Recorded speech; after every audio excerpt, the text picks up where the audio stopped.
My first memory of the magic of jewelry was my father. He had a manufacturing factory in Providence, Rhode Island, which is the costume jewelry center of the country. And so he would go down to New York City every Wednesday, and he would just go to all these different places, and they would say, here, bring these samples and make these samples.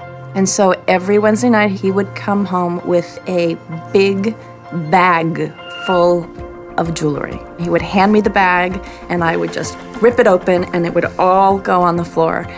And it's what I played with. You know, I didn't play with Barbies, I played with jewelry. And so that's really where it all began. And my love and passion for jewelry just kept growing.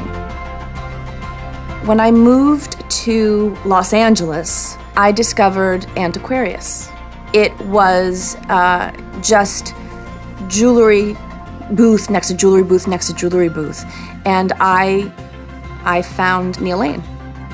We just clicked, and he saw that I had a passion for it. And so he became my teacher.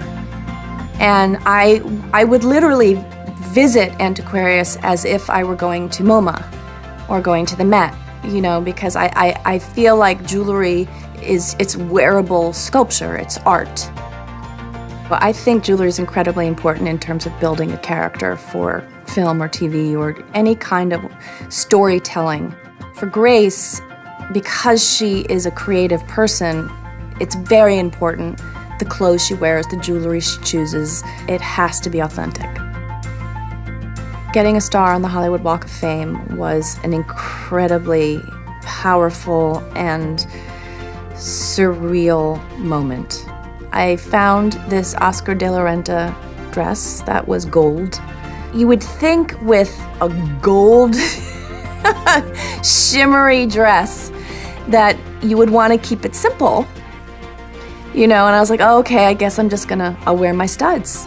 And then I was like, I think we need to look for an earring. Inevitably, I always go for the big earring.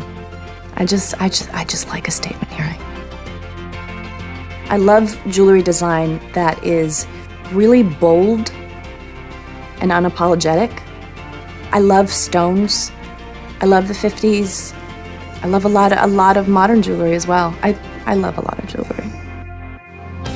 I feel like when I put on jewelry, it's like I'm choosing what aspect of myself I want to reveal for the day. It's visceral, it's chemical, it's not something you can fake, you know? It's like I see it and it literally like changes my blood pressure. It changes my pulse. It feels like it gives me life. These earrings I bought from Fred Leighton. They're special to me because I visited them for 10 years. I'm not lying.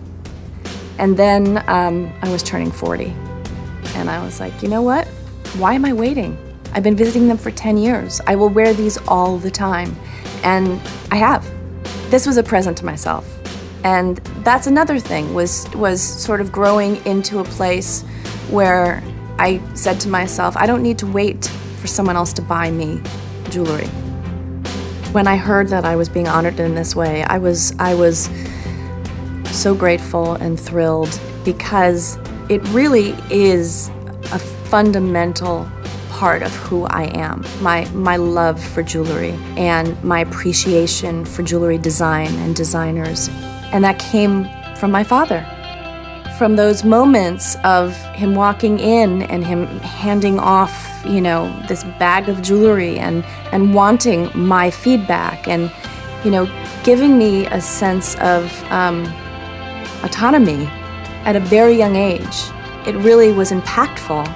And in a way, I feel like my being honored is really an honor for my father.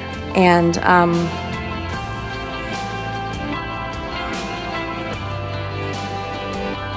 yeah, really means the world to me.